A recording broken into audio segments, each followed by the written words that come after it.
تقریباً وہی حالت کر دی ہے جو کہ انہوں نے غزہ کی ہے، مار مار کے ساری بلڈنگوں کو، اور ایسے ایسے راکٹ مارے ہیں جو کہ 9 منزل سطح زمین کے نیچے جا کر کے مارتے ہیں. اسی میں ایک میں جو ہے شیخ حسن نصر اللہ کی شہادت بھی اس میں ہوئی ہے. تو اس کے بعد انہوں نے سمجھا کہ اب جو ہے جنوبی لبنان، بلکہ ان کا ارادہ تو بیروت تک پہنچنے کا بھی ہے، کہ وہاں اب راستہ ہمارے لیے کھل گیا ہے. اور اس کے بعد 23 ستمبر سے انہوں نے یہ شروع کیا کہ بری حملہ شروع کیا. اس بری حملے میں اسرائیل نے 70,000 فوجی، یعنی وہ چھوٹی سی جگہ ہے، کوئی اتنی بہت بڑی جگہ تھوڑی ہے، ہندوستان تھوڑی ہے وہ، مطلب جنوبی لبنان جو ہے وہ 30-35 کلومیٹر اس کا وہ ہے ڈائمیٹر اس کے اندر، اور 40 اور تقریباً 25 کلومیٹر کا وہ راستہ ہے جس کو کہ اسرائیل قبضہ کرنا چاہتا ہے، جس کو کہتے ہیں جنوبی لیتانی وہاں کا جو دریا ہے اس کا نام ہے لیتانی. تو ان کا یہ کہنا ہے کہ لیتانی کے نیچے جو ایریا ہے اس کو ہم بفر زون بنانا چاہتے ہیں، اور وہاں پہ کوئی بھی حزب اللہ وغیرہ نہ رہے، یہ ان کا مقصد تھا. اس لیے انہوں نے وہاں پہ شروع کیا، اور 70,000 اپنے فوجی جو ہے 5 بریگیڈ 70,000 فوجی انہوں نے وہاں پہ اتارے. لیکن آج تک، اب اس کے بعد سے آپ دیکھ لیے، آج میرے خیال ہے 2 نومبر ہے، یعنی تقریباً آپ کو جو ہے 5-6 ہفتے ہو گئے ہیں. اس کے باوجود اسرائیل مختلف جگہوں سے، اس میں جو ہے مختلف جگہوں سے کوشش کی اس نے داخل ہونے کی، لیکن آج تک 4 کلومیٹر سے زیادہ اس علاقے میں کہیں پر بھی گھس نہیں پایا ہے. اور جہاں بھی گھسا ہے حزب اللہ نے ان کی اچھی طرح سے پٹائی کی ہے ان کی، اور روزانہ 15-20 کبھی کبھی تو 70-80 آدمی اسرائیل کے مر رہے ہیں، اور اس سے کہیں زیادہ زخمی ہو رہے ہیں. اور ان کے ٹینک جو ہے، یعنی بے تحاشا جو ہے ان کے ٹینک جو ہے جو اس میں ختم ہوئے ہیں. میرے خیال ہے کہ 100 کے اوپر ہی شاید ہوں گے. اس کے علاوہ جو بختر بند گاڑیاں ہیں، کون کون چیزیں ہیں، وہ سب بھی تباہ ہوئی ہیں. تو اس میں حزب اللہ نے یہ دکھا دیا، حالانکہ وہاں ان کے بہت سے کمانڈر مارے گئے، ان کا اپنا جو لیڈر تھا وہ بھی، اس کی بھی شہادت ہوئی. اس کے باوجود حزب اللہ نے دکھا دیا کہ وہ جو ہے پوری طرح سے ابھی بھی زندہ ہے اور قائم ہے، اور وہاں پر وہ اسرائیل کا مقابلہ کر سکتا ہے اور کر رہا ہے. تو یہ صورتحال اس میں ہے. اور حزب اللہ نے اب جو ہے اس کے بعد سے، یعنی 23 ستمبر سے پہلے تو وہ صرف خاص جگہوں پر ہی اٹیک کرتا تھا، لیکن اس کے بعد سے اس نے اسرائیل کے مختلف علاقوں پر اٹیک کرنا شروع کر دیا ہے. اس نے یہاں تک کہ جو انٹیلیجنس موساد ہے ان کا آفس پہ بھی اٹیک کیا، اور خود جو وہاں کے وزیر اعظم ہیں ان کے گھر پر اٹیک کیا. لیکن اتفاق سے وہ آدمی وہاں پہ نہیں تھا، ورنہ وہی مرتا وہ. تو حزب اللہ نے یہ دکھا دیا کہ وہ بہت بڑی طاقت ہے، اور اس کے اوپر جو بیروت کے سبرب، جو جنوبی سبرب ہے، اس پر حملہ کرنے، اس کے جو ہیڈ کوارٹر کو ختم کرنے، اس کے بڑے بڑے لیڈروں کو مارنے سے کچھ بھی فرق نہیں پڑا. آج بھی وہ طاقت ہے. تو وہ اس وقت مستقل، یعنی 30-40 کلومیٹر دور اسرائیل کے مستقل حملے کر رہا ہے. اور اس سے اسرائیل جو یہ بات کر رہا ہے، اور اسرائیل کے پیچھے امریکہ ہے. اصل میں یہ لڑائی تو امریکہ کی ہے، لڑائی امریکہ کی، جس کو اسرائیل کے ذریعے وہ لڑوا رہا ہے، وہ مطلب وہ پیچھے سے پوری مدد دے رہا ہے. تو اب جو ہے وہ پریشان ہے کسی طرح سے وہ سیز فائر ہو جائے. جب بھی یہ سیز فائر کی بات کرتے ہیں سمجھ لیجئے کہ یہ کمزور پڑ رہے ہیں. یہ جو مقصد ان کا تھا وہ حاصل نہیں کر پا رہے تھے. کہ بڑے بڑے شروع تو انہوں نے ایسے کیا تھا کہ ہم اس وقت تک جو ہے جنوبی لبنان یا لبنان کے ساتھ جنگ جو ہے اس وقت تک بند نہیں ہوگی جب تک کہ اسرائیل کے جو لوگ، تقریباً 1 لاکھ لوگ جو وہاں سے اس علاقے سے شمالی اسرائیل سے بھاگنے کے لیے مجبور ہوئے ہیں، جب تک وہ واپس نہیں آئیں گی جنگ نہیں بند ہوگی. اس کے بعد جیسے ان کو لگا کہ ان کی ہوائی طاقت بہت زبردست ہو، کیا جا کے مار رہے ہیں. اب تو اسرائیل جو ہے جا کر کے لبنان میں دوسرے علاقوں کو مار رہا ہے جس سے کوئی تعلق نہیں اس سے، جو ہے نہ وہاں حزب اللہ ہے نہ کوئی، لیکن یہ کہ عوام کو مارنے کے لیے اور وہاں کے حکومت پر زور ڈالنے کے لیے یہ کر رہا ہے. اور اس کے اندر بالبک جو ہے، بالبک وہ جگہ ہے جو کہ یونیسکو کے جو ہیریٹیج، ورلڈ ہیریٹیج کے جو رجسٹر اس کے اوپر ہے. اور یہ کہا جاتا ہے کہ دنیا کی قدیم ترین آبادی وہ ہے جس کو وہاں پر بھی جا کر کے بم مار رہا ہے. تو اسرائیل جو ہے اس وقت جو ہے بیک فٹ پہ ہے، اور جو بری اس نے حملہ شروع کیا تھا وہ کہیں بھی کامیاب نہیں ہوا ہے، اور جہاں بھی جاتے ہیں وہاں مارے جاتے ہیں. اور حزب اللہ نے بہت ہی جو ٹیکٹک استعمال کی ہے بہت زبردست ہے وہ، اور اس سے لگتا ہے کہ ان کے پاس جو ملٹری کے ایکسپرٹ ہیں بہت ہی ماہر ہیں. انہوں نے یہ کیا ہے کہ دو طرح کی فوجیں بنائی ہیں. ایک اسٹیٹک ہے، مطلب کسی ایریا میں وہ وہیں پہ رہتے ہیں، اور دوسری جو ہے وہ گھومتی رہتی ہے. جو پہلی والی جو ہے وہ تو مختلف جگہوں پہ وہ کرتی ہے، اور دوسری اس کا نام رضوان ہے، رضوان بریگیڈ ہے. وہ جہاں پر بھی یعنی ان کے اپنے فوجیں جو ہے کام پریشانی میں ہوتی ہے وہاں وہ پہنچ جاتے ہیں. مطلب دو طرح کی فوجیں ہیں، ایک جو وہاں پہ ثابت وہاں پہ کسی جگہ پہ ہے، اور دوسری جو کہ جب بھی ضرورت پڑتی ہے تو وہاں پر وہ پہنچ جاتے ہیں. تو اس سے اسرائیل ناکام ہو گیا ہے، اور اب جو ہے اس کی بات ہو رہی ہے. لیکن جو باتیں وہ چاہتا ہے کہ کوئی بھی اگر سیز فائر کے اگریمنٹ ہو تو اس کے اندر اسرائیل کو یہ حق ہو کہ جب چاہے وہ وہاں پہ اٹیک کرے. اس میں یہ چاہتا ہے کہ جو لیتانی ریور کے جو جنوب میں جو ایریا ہے اس کے اندر حزب اللہ نہ ہو وغیرہ وغیرہ. تو میں سمجھتا ہوں یہ ہونے والا ہے نہیں، لیکن وہ اس وقت یہ کہہ رہے ہیں. آخر میں ابھی ایک چند ہفتے کے بعد کیا ہوگا ہم نہیں کہہ سکتے ہیں، لیکن ابھی جو صورتحال ہے کہ حزب اللہ جمع ہوا ہے اور اسرائیل کے پاؤں جو ہے وہ اکھڑ رہے ہیں. اور جو اس نے بری جو حملہ کیا تھا وہ بالکل ناکام ہے. آج بھی فضائی طاقت ان کے پاس ہے، اس لیے کہ حزب اللہ کے پاس یہ خود لبنان جو فوج ہے، حالانکہ لبنان کے فوج اس میں شریک نہیں ہے. آج جو جنگ ہو رہی ہے وہ حزب اللہ لڑ رہی ہے. وہاں کی فوج جو ہے ایک دم خاموش بیٹھی ہوئی ہے، کچھ نہیں کرتی ہے. اور اس کی وجہ یہ ہے کہ لبنان جو حکومت جو ہے وہ عجیب و غریب ایک ملغوبہ ہے. وہاں پر جو اس کا اصل جو اس کا حاکم ہے، وہاں کا صدر ہے وہ عیسائی ہے، اور جو وہاں کا جو کمانڈر ان چیف ہے وہ بھی عیسائی ہے. اور وہاں کا وزیر اعظم جس کے پاس کوئی بھی پاور نہیں ہوتا، وہ تو ایسی سیکرٹری ہوتا ہے، وہ صاحب ایک سنی مسلمان ہے. اور ایک صاحب جو اسپیکر پارلیمنٹ کے نبی برری ان کا نام ہے، وہ ایک شیعہ ہیں. تو ایسا ایک ملغوبہ ہے جس کے اندر جو حکومت ہوتی ہے، اسٹیٹ ہوتی ہے، وہ ایک جٹ ہو کے کام نہیں کر سکتی ہے. تو اس لیے وہاں پر جو فوج نے کچھ بھی تدخل نہیں کیا، کچھ بھی شاید ایک گولی بھی نہیں ماری اس نے، اور باقی ساری لڑائی کے جو کام ہے وہ حزب اللہ ہی کر رہا ہے. اس کے باوجود حزب اللہ پوری طرح سے ڈٹا ہوا ہے. اور اس وقت جو ہے ڈرونز ان کے پاس ایسے ڈرونز ہیں جو کہ عام حالات جو انہوں نے خود بنائے ہوئے ہیں 200 کلومیٹر جاتے ہیں. اور ان کے پاس ایران کا بھی ڈرون ہے جو کہ یہ کہا جا رہا ہے کہ 1600 کلومیٹر جا سکتا ہے وہ، مطلب بہت دور تک. اور یہ خاص بات اس میں یہ ہے کہ یہ جو ڈرونز ہیں یہ بہت ہی نچلی سطح پر یہ پرواز کرتے ہیں، جس کی وجہ سے اسرائیلی رڈار ان کو پکڑ نہیں پاتے ہیں. اگر کچھ کو پکڑ بھی لیا اور وہ جاتے بھی ہیں، یعنی ایک ساتھ 10 جائیں گے 15 جائیں گے، تو اگر انہوں نے اس میں سے 4 5 6 کو مار بھی لیا تو باقی 5 6 پہنچ جاتے ہیں جہاں ان کو جانا ہے. اور یہ جو ڈرون ہے ہر ایک کے اندر 40 50 کلو جو ہے ایکسپلوسیوز، مطلب پھٹنے والے جو ہے جو مواد ہوتے ہیں اس کے اندر ہوتے ہیں. تو جہاں یہ پہنچ جاتے ہیں وہاں پر مستقل آپ دیکھ رہے ہوں گے ویڈیو جو اسرائیل کے مختلف علاقوں سے، حیفا سے، تل ابیب سے، نہاریہ سے، گلیلی سے، کون سے علاقوں سے فوٹو آ رہے ہیں، مطلب امیجز آ رہی ہیں روزانہ ہی آ رہی ہیں، جس میں وہاں بلڈنگوں میں آگ لگی ہوئی ہے، پورے علاقوں میں آگ لگی ہوئی یا گرتے ہوئے دکھایا جا رہا ہے وغیرہ وغیرہ. تو اس حزب اللہ نے یہ دکھا دیا ہے کہ وہ پوری طرح سے تیار ہے، اور اس کے اتنے جو بڑے بڑے کمانڈر اور اس کے چیف جو ہے ان کی شہادت کے باوجود بھی اس کی طاقت کم نہیں ہوئی ہے، بلکہ وہ لڑ رہا ہے وہ.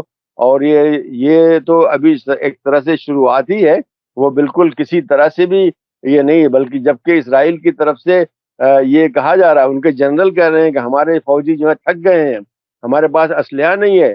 ابھی کل کی خبر آئی ہے کہ غزہ کے اندر جو اسرائیلی بہت زیادہ اب مر رہے ہیں، اس کی وجہ یہ ہے کہ ان کے پاس اسلحے نہیں ہے. ان کو کہا جا رہا ہے کہ راشننگ کر دی گئی ہے، تم لوگ زیادہ اسلحے مت استعمال کرو. تو یہ صورتحال اسرائیل کی ہے. تو امید ہے کہ یہ جو کچھ ہو رہا ہے اس میں اسرائیل کی ناکامی ہوگی، غزہ میں بھی ہوگی، اور جنوبی لبنان میں حزب اللہ کے ہاتھوں بھی ہوگی. اسی کے ساتھ حزب اللہ سے یہ بھی کہا جا رہا ہے کہ آپ اپنے آپ کو غزہ سے الگ کر لیجیے تو ہم فوراً جو آپ کہتے ہیں مان لیں گے. انہوں نے اعلان کر دیا ہے، ان کے ان کے جو چیف ہیں، سیکرٹری جنرل ہیں شیخ نعیم قاسم، انہوں نے یہ اعلان کر دیا ہے کہ غزہ کو ہم نہیں چھوڑ سکتے، غزہ اور ہم ایک ہی چیز ہے، اور جب تک غزہ کے اوپر آپ حملہ کرتے رہیں گے ہم بھی آپ کے اوپر حملہ کرتے رہیں گے. جی، بہت ہی اہم بات شیخ نعیم قاسم نے جو بات کہی کہ جو کچھ حسن نصر اللہ نے پلان بنایا تھا جنگ کا، ہم اسی پر آگے بڑھیں گے اور وہ فلسطین کو سپورٹ کرنا بند نہیں کریں گے۔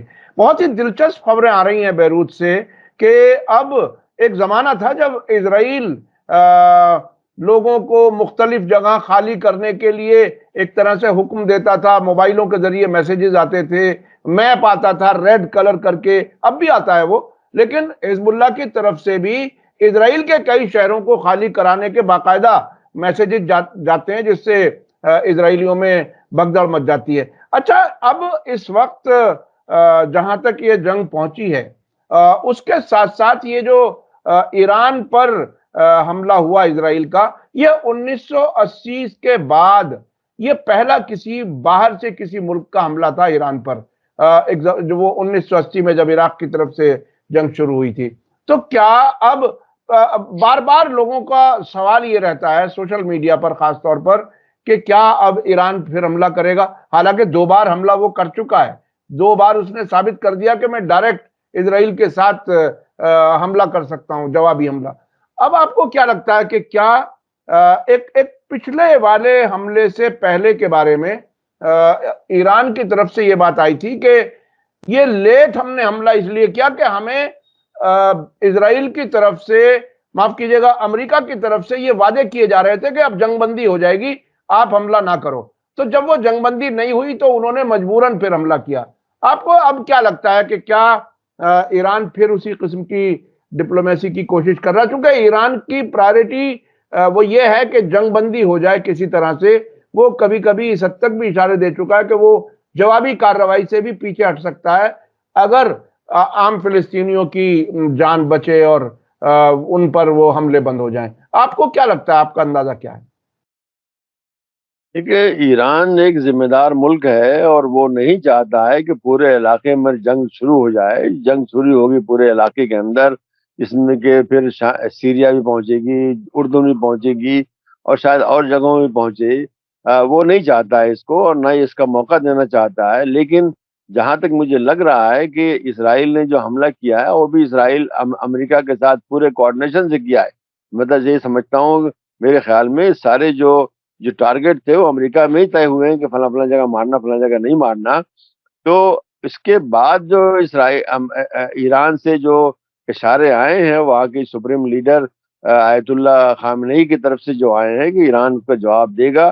اب کب جواب دے گا یقیناً اس کا فیصلہ وہ خود کریں گے، اسسمنٹ کر رہے ہوں کہ کہاں مارنا، کیسے مارنا ہے۔ لیکن بہرحال یہ بات بالکل واضح ہے کہ وہ آج سے نہیں، پہلے سے ہی بہت ذمہ دار ملک ہے اور وہ نہیں چاہتے کہ ان کی وجہ سے پورا خطہ جو ہے خلفشار میں آ جائے، جس کی وجہ سے صرف ایران کا ہی نہیں بلکہ دوسرے بہت سے ملکوں کو نقصان ہوگا، جو کہ پورے علاقے کا نقصان ہوگا۔ اسرائیل کا ہو تو ان کے لیے کوئی بات نہیں، لیکن دوسرے یعنی جیسے شام ہے، سیریا، اردن ہے، مصر تک بھی آگ پہنچ سکتی ہے، خود غزہ اور ویسٹ بینک میں تو ہے ہی، جنوبی لبنان میں تو چل ہی رہا ہے۔ تو وہ چاہتے ہیں کہ چیز ختم ہو، لیکن جہاں تک ان کے اشارے ہیں کہ کچھ نہ کچھ جواب تو وہ دیں گے، اس لیے کہ اسرائیل نے جو حملے کیے تھے وہ اپنے حد سے زیادہ تھے۔ اسرائیل کا یعنی ایران کا اسسمنٹ یہی کہ زیادہ تھے، حالانکہ اسرائیل کہہ رہا ہے کہ وہ بہت کم تھا اور امریکہ کہہ رہا ہے کہ نہیں، بہت دیکھ دیکھ کے مارا ہے تاکہ جو ہے کوئی بڑا نقصان نہ ہو، آئل انسٹالیشن پہ نہیں مارا، نیوکلیر انسٹالیشن پہ نہیں مارا، وغیرہ وغیرہ کی باتیں کی جا رہی ہیں۔ تو ایسا ہی لگ رہا ہے کہ کچھ نہ کچھ ایران سے جواب بالکل آئے گا۔ اچھا، اس بیچ میں ایک اور واقعہ ہوا ہے۔ اس ایران پر اسرائیل کے حملے کے بعد ایران کی فوج کے ایک بڑے ذمہ دار نے بتایا کہ اس حملے سے پہلے 25 دن تک عراقی فضا میں اسرائیلی، امریکی، برٹش، فرینچ یہ جہاز اڑ رہے تھے ایران کے خلاف حملے کی تیاری کے لیے، اور ایران کے فارن منسٹر نے اس حد تک کہا کہ نہ صرف عراق کی فضا بلکہ کچھ اور ملکوں کی بھی ایئر اسپیس استعمال کی گئی ہے ایران کے خلاف حملے میں۔ آپ کو کیا لگتا ہے کہ عراق کی حکومت اب تک بھی کیا ابھی تک اتنی کمزور ہے کہ اس کو کانفیڈنس لیے بغیر امریکہ نے وہ اسپیس دے دیا؟ کہا یہ جا رہا ہے کہ امریکہ کے پاس کچھ ہوائی روٹس ہیں جو وہ استعمال کر سکتا ہے، انہی روٹس پر اس نے ان کو باقی ملکوں کو بھی آنے دیا. آپ کو کیا لگتا ہے کہ کیا بغداد کی سرکار اب تک بھی اتنی کمزور ہے؟ 2003 کو اب تقریباً 20 سال سے زیادہ ہو گئے امریکہ کی پکڑ، جبکہ ایران کے تعلقات بھی بہت اچھے ہیں موجودہ عراقی سرکار سے. کیا ہو سکتا ہے، کیا امکانات ہیں؟ دیکھیے، عراق پوری طرح سے خود مختار ابھی بھی نہیں ہوا ہے. ابھی بھی وہاں پہ امریکی اڈا موجود ہے. ابھی بھی کچھ نہ کچھ جو ہے معاہدے، کچھ خفیہ ہوں گے، کچھ غیر خفیہ ہوں گے، معاہدے موجود ہے، جس کی وجہ سے عراق کی حکومت پوری طرح سے یعنی خود مختار نہیں، اس معنی میں جو فیصلہ چاہے وہ کرے. جس طرح سے کہ مثلاً حزب اللہ کر رہا، حالانکہ حکومت نہیں ہے لیکن وہ خود مختار ہے، جو فیصلہ چاہے کر رہی ہے. لیکن اسی کے ساتھ ساتھ آپ یہ بھی دیکھیے کہ عراق سے اسرائیل پر مستقل حملے ہو رہے ہیں. روزانہ راکٹ سے 10-12 راکٹ تو آ ہی جاتے ہیں، ڈرون سے بھی ہو رہا ہے. وہ عراق کی حکومت یا عراق کی فوج نہیں کر رہی ہے، لیکن وہاں جو ملیشیاز ہیں، جو بھی بہت پاورفل ملیشیاز ہیں، جیسے الحد الشعبی ہے، بہت پاورفل ہیں. جیسے حزب اللہ ہے، اتنے طاقتور شاید نہ ہو لیکن پھر بھی کافی پاورفل، ان کے پاس بہت کچھ ہے. تو اگر حکومت نہیں کر رہی ہے، اور حکومت بہرحال وہ مغربی دباؤ میں، امریکہ کے دباؤ میں ہے، لیکن دوسرے لوگ جو ہے وہ اس میں شریک ہیں. ایک طرح سے کہا جا سکتا ہے کہ جو محاذ اسرائیل کے خلاف آج کام کر رہا ہے، اس میں جو عراق کے اندر جو ملیشیاز ہیں، ایک نہیں، میں شاید 3 ملیشیاز ہیں جو کہ اسرائیل کے خلاف، تینوں شیعہ ملیشیاز ہیں. تینوں جو ہے کام کر رہی ہیں، حزب اللہ کی مدد کر رہی ہیں، حماس کی مدد کر رہی ہیں، اور اسرائیل کے خلاف جو ہے مختلف جگہوں پر وہ اٹیک کر رہی ہیں. ایسے ہی جو انصار اللہ ہیں یمن کے، وہ بھی کر رہے ہیں. بلکہ یہ کہا جا رہا ہے کہ ان کی وجہ سے اسرائیل کو بہت سخت نقصان ہوا ہے. اور ابھی آج ہی کی خبر ہے، جو جرمنی کی وزیر خارجہ نے کہا ہے کہ حوثی کے سامنے یا حزب اللہ، انصار اللہ کے سامنے ہم ہار چکے ہیں. تو یہ سب مل کر کے جو ہے ایک دباؤ پڑ رہا ہے اس کا، اور وہ سامنے آئے گا. یعنی اسرائیل کو کتنی مدد امریکہ دے گا؟ اس کے لوگ جو روزانہ مر رہے ہیں، روزانہ 30 40 50 کبھی کبھی 70 لوگ اس کے مر رہے ہیں. اور ابھی خود اسرائیل نے اقرار کیا ہے کہ جب سے جنگ شروع ہوئی ہے، اس کے یعنی کئی ہزار لوگ مرے ہیں اور 10,000 لوگ زخمی ہوئے ہیں. اور اس کے علاوہ جو لوگ جو ہے نفسیاتی مرض کے ہیں، وہ تو کئی لاکھ لوگ ہیں جو کہ اسپتالوں میں گئے ہیں اس کے علاج کے لیے. تو یہ سب چیزیں آخر میں رنگ لائے گی ہے، اور ایک نیا مشرق اوسط پیدا ہوگا، ایک نئی صورتحال پیدا ہوگی. اور اسرائیل کی یہ جو درندگی ہے، اسرائیل کی جو غنڈہ گردی ہے، یہ ختم ہوگی. اور اسی کے ساتھ امریکہ کی جو غنڈہ گردی ہے وہ بھی ختم ہوگی. ایک دن آئے گا وہ، تو لیکن اس کے لیے قربانی چاہیے، اور لوگ قربانی دے رہے ہیں اس کو. جی، یہ بہت ہی اہم ہے کہ قربانی دے رہے ہیں اور کوئی پیچھے نہیں ہٹ رہا. جو جہاں ہے وہ پوری مضبوطی سے، چاہے وہ حزب اللہ ہوں یا عراق کی ریزسٹنس ہو یا یمن کے لوگ ہوں. اور خود ظاہر ہے جو غزہ میں لڑ رہے ہیں، ویسٹ بینک میں لڑ رہے ہیں. اب اس میں کون سی ایسی وجہ ہے؟ دیکھیے، ایک کتنا بھی پاگل آدمی ہو، وہ کبھی تو تنہائی میں بیٹھ کے سوچتا ہوگا. اسرائیل پر ہر طرف سے حملے ہو رہے ہیں، اور ان حملوں کے بیچ میں سب طرف سے یہ آواز آ رہی ہے کہ تم غزہ پر حملہ بند کر دو، ہم آپ پہ حملہ بند کر دیں گے. لیکن وہ غزہ پر حملے بند نہیں ہوتے، بلکہ اب لبنان بھی شروع کر دیا. تو یہ کہیں کیا صرف اپنی حکومت بچانے کے لیے ہی، یا وہ جو آپ نے اشارہ دیا کہ یہ تمام حملے امریکہ کے تال میل کے ساتھ ہو رہے ہیں، جو کئی بار لیک بھی ہوئی ہیں کوئی انفارمیشن. تو آخر یہ پاگل پن کا آخر کیا ہوگا؟ کیا کہاں تک جائیں گے؟ کہاں بات رکے گی؟ آپ نے بہت سی جنگیں اب سے پہلے دیکھی بھی ہیں، پڑھی بھی ہوں گی بہت سی چیزیں. یہ کون سا مائنڈ سیٹ ہے کہ وہ کہیں رکنے کا ہی نام نہیں لے رہا ہے؟ دیکھیے، اس کی 2 بڑی وجوہات ہیں. ایک تو یہ کہ اسرائیل کو یہ لگتا ہے کہ غزہ کو ابھی بھی وہ خالی کرا سکتا ہے. اگر پورے غزہ کو نہیں تو کم سے کم اس کے 1/3 کو، جو کہ ابھی جو جبالیہ کی جو لڑائی چل رہی تھی 2-3 ہفتے سے چل رہی ہے، جس میں روزانہ 100 150 50 70 80 فلسطینی مارے جا رہے ہیں، اور جو بھی بقیہ جو وہاں پہ بلڈنگیں جو تباہ ہو رہی ہیں، وہ اس لیے ہے تاکہ شمالی جو غزہ ہے، جو جبالیہ ہے، اس میں ایک بڑا حصہ ہے، اس میں اس سب کو خالی کر کے وہ اسرائیل پوری طرح سے اس پر قبضہ کر لے، اور لیکن ان کی نیت اور ان کی خواہش یہ بھی ہے کہ باقی بھی کر لے کسی طرح سے۔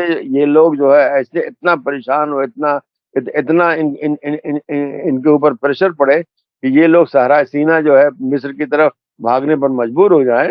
اور کوئی بعید نہیں جب اسرائیل وہاں موجود ہے، جو فلیڈلفیا کہتے ہیں یا جس کا اصل نام محور صلاح الدین ہے، صلاح الدین کوریڈور ہے، جو تقریباً 30-35 کلومیٹر کا ہے، جہاں پہ جس کے دوسری طرف مصر ہے اور اسرائیل آج وہاں موجود ہے، تو کوئی بعید نہیں کہ ایک اسرائیلی ٹینک آئے اور جو ہے وہ جو فینس ہے جو لوہے کی ہے اس کو توڑ دے۔ تو ان کی یہ خواہش ہے ان کی کہ کسی طرح سے یہ لوگ وہاں بھاگ جائیں، یا کافی لوگ بھاگ جائیں، یہاں تک کہ غزہ کے اندر بہت ہی کم لوگ رہ جائیں۔ تو یہ آج بھی ان کے دماغ میں ہے۔ اور دوسری طرف خود اسرائیل کے اندر جو معاملہ ہے وہ یہ ہے کہ اس وقت وہاں کی حکومت بالکل ڈاماڈول ہے، اور اگر کوئی دوبارہ الیکشن ہوتا ہے تو یہ حکومت جو ہے یا اس میں جو پارٹیاں ہیں وہ ہاریں گی۔ اسی کے ساتھ ساتھ اگر یہ پیچھے ہٹتا ہے تو اس میں کچھ پارٹیاں ایسی ہیں جو فوراً جو ہے اپنے آپ کو وہاں سے نکال لیں گے، اور نکالتی وہ گورنمنٹ دھڑام سے گر جائے گی۔ اور آج بھی اس کی اکثریت خالی 2-3 کی ہے، بس، خالی زیادہ نہیں ہے، بہت ہی کم کی ہے۔ تو اگر ایک پارٹی بھی نکلتی ہے تو وہ حکومت دھڑام سے گر سکتی ہے، اور اس کے بعد سارا جو سروے آج تک اسرائیل سے آیا وہ یہی ہے کہ اب یہ ہے لیکود اب جیتنے والی نہیں ہے، بلکہ اس کو مشکل سے جو وہاں پہ 62-63 جو وہاں پہ کنیسٹ ہے، اس میں سے 12-13 ممبر سے زیادہ اس کو نہیں ملیں گے۔ تو اور خود پھر جو نتنیاہو اس کا اپنا ذاتی بھی اس میں مفاد شامل ہے، وہ یہ ہے کہ اس کے خلاف تقریباً 5 جو ہے کرپشن کے کیسز موجود ہیں، اور جب تک وہ وزیر اعظم ہے تب تک اس کو امیونٹی ملی ہوئی ہے، تب تک وہ گرفتار نہیں ہوگا۔ جس دن وزیر اعظم نہیں ہوگا وہ فوراً گرفتار ہوگا، اور بالکل اس کا امکان ہے اس کے فوراً بعد وہ جیل بھی پہنچ جائے۔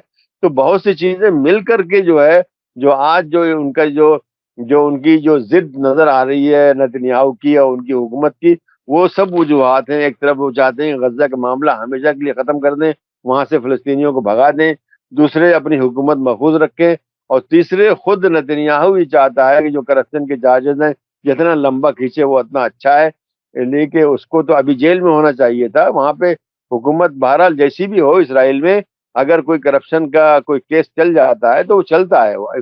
اس وقت امیونٹی ہے وزیر اعظم کی، دنیا میں ہر جگہ ہی ہوتی ہے، اس کے باوجود اس کی وجہ سے گرفتار نہیں ہو رہا ہے، لیکن جس دن یہ ہٹے گا اسی دن فوراً پولیس جو ہے اس کے دروازے پہ آئے گی اور کھٹکھٹائے گی، چلیے آپ جو ہے آپ سے کوئی بات چیت کرنا ہے۔ تو یہ سب وجوہات مل کر کے جو ہے اس جنگ کو طول دے رہی ہے۔ اچھا، ابھی پچھلے دنوں اسپین کے پرائم منسٹر بھارت آئے ہوئے تھے، گجرات میں کوئی ایک جہاز بنانے کا اسمبلی یعنی کارخانہ افتتاح کرنے کے لیے۔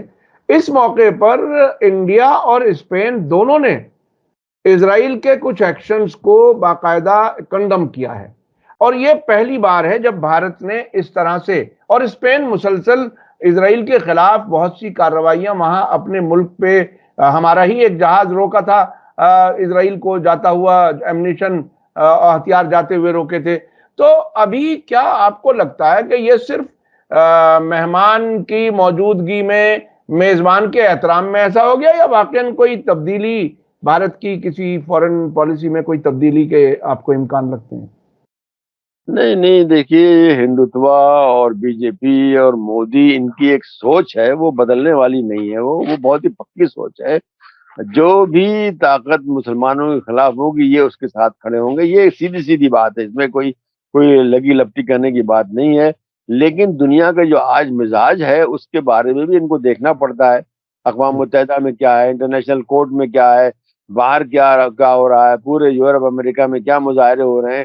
بہرحال یہ اندھے تو ہے نہیں، یہ دیکھ رہے ہیں، تو کچھ نہ کچھ ذرا سا ان کو کرنا پڑتا ہے۔ اور ابھی جنوبی لبنان میں جو انٹرنیشنل فورس ہے جس کو یونیفیل کہتے ہیں، جس میں کہ ہندوستان کا جو دستہ ہے وہ سیکنڈ لارجسٹ ہے، کئی ہزار جو ہے ہمارے وہاں پہ نوجوان وہاں کام کرتے ہیں، اور ان کو اسرائیل نے دھمکی دی تھی اور بلکہ ایک جگہ اٹیک بھی کیا تھا، اور اس کے بعد پھر پیچھے ہٹ گیا جب دیکھا کہ انٹرنیشنل پریشر بہت زیادہ ہے، تو یہ ان کو بچانا بھی بہت ضروری تھا۔ تو یہ ذرا سے یہ بول دیتے ہیں، بہت ہی ہلکا بولتے ہیں، کوئی بہت زیادہ نہیں بولتے ہیں یہ۔ دیکھیے اسرائیل کا جو معاملہ ہے وہ ہندوستان اسرائیل کے ساتھ اس لیے کھڑا ہے، یہ ہندوستان کا مطلب پورا ملک نہیں ہے، یہ حکومت جو ہے جو کہ بی جے پی کی ہے یا مودی کی ہے یا ہندوتوا کی ہے یا آر ایس ایس کی ہے، ان کی ایک سوچ ہے. سوچ یہ ہے کہ جو بھی مسلمانوں کے خلاف ہوگا، اسلام کے خلاف، وہ ہمارا دوست ہے. ایک کہاوت ہے، بہت ہی پرانی کہاوت ہے کہ یعنی میرے دشمن کا دشمن جو ہے وہ میرا دوست ہے. تو اس طرح سے یہ ہے، یہ چیز ہے، اور یہ ایسی آسانی سے نہیں بدلے گی. لیکن چونکہ انٹرنیشنل ماحول اس قسم کا آج بن گیا ہے، اور وہی لوگ جیسے برکس ہے، اس میں تقریباً میں سمجھتا ہوں سارے ممالک جو ہیں وہاں پر وہ سب اسرائیل کے خلاف ہی ہیں، جہاں پہ ہندوستان کو اپنی ایک جگہ بنانی ہے جو ہے. تو اس لحاظ سے کبھی کچھ ہلکا سا بول دیتے ہیں، لیکن جس طرح سے کہ دوسرے ممالک بول رہے ہیں، اسلحہ بند کر دیا ہے، یا اقوام متحدہ میں جا کر کے ٹھیک سے بول رہے ہیں، یا اپنے امبیسڈر بلا لیے ہیں، یا تعلقات توڑ دیے ہیں، اس طرح کی کوئی چیز اتنی توقع جو ہے اسرائیل کے سلسلے میں ہندوستان سے، جو آج کا ہندوستان، اس سے نہیں کرنا چاہیے. جی جی، بہت بہت شکریہ، بہت بہت شکریہ ڈاکٹر ظفر الاسلام خان صاحب، آپ نے ہمیں وقت دیا، اس کے ہم شکر گزار ہیں. میں اپنے درشکوں سے بتاؤں کہ اتنی گہرائی سے انفارمیشن ملتی ہے کہ میں خود بہت سی چیزیں سیکھتا ہوں، سمجھتا ہوں. اور آپ کو یہ ویڈیو کیسی لگی کمنٹس میں ضرور لکھیں. اسی کے ساتھ مجھے دیجیے اجازت. دھنیہ واد، شکریہ. جے بھارت، جے ہند. میڈیا اسٹار ورلڈ کے اور ویڈیو دیکھنے کے لیے ہمارے چینل کو سبسکرائب کریں اور سیدھے نوٹیفیکیشن پانے کے لیے بیل آئیکن دبائیں. اور اگر ہماری خبر سچی اور اچھی لگے تو اپنے واٹس ایپ، انسٹاگرام، فیس بک اور ٹویٹر اکاؤنٹ پر ضرور شیئر کریں.